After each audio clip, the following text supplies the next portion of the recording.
Happy New Year and welcome into 2023. We can welcome one another in this time. I want to read from Daniel chapter 2. I believe the book of Daniel has a lot of prophetic parallels to our times as individuals and as a collective people. And we can talk about this further at another time. But let me read this two scriptures from Daniel 2:20. Daniel answered and said, "Blessed be the name of God forever and ever, to whom belong wisdom and might. He changes times and seasons. He removes kings and sets up kings. He gives wisdom to the wise and knowledge to those who have understanding. I give thanks and praise, for you have given me wisdom and might, and have now made known to me what we have asked of you, for you have made known to us the king's matter." Imagine these young people exiled from the land among the chosen wise men now of different spirituality, enchanters, magicians, etc.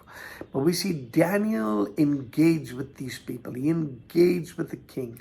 In fact, in a time of crisis, and that was what this time was all about, he was able to see God intervene and see lives being saved. Beloved, God has chosen us, even in our sinfulness and brokenness. That's why Jesus came into the world, that we would be saved from the evil pathway to destruction and save others from this pathway. He's called us to be an engaging people, with people no matter what their belief is.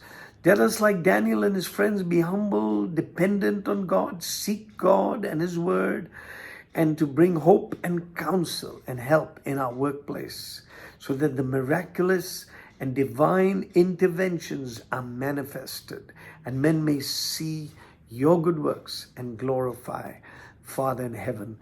Daniel saw promotions, but he also faced jealousy, wrong control, but he stood his ground and faced the fiery furnace and the lion's den.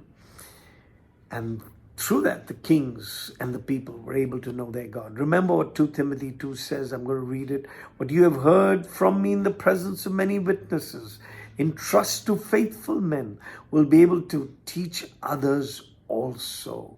Yes, God's called us not only to take this life, but to give it to others, to live that life, and to love God and to love people. That was the two commands that Jesus gave us.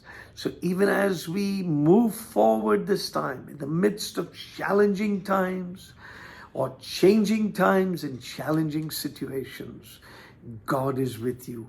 Have a happy, adventurous, exciting New Year.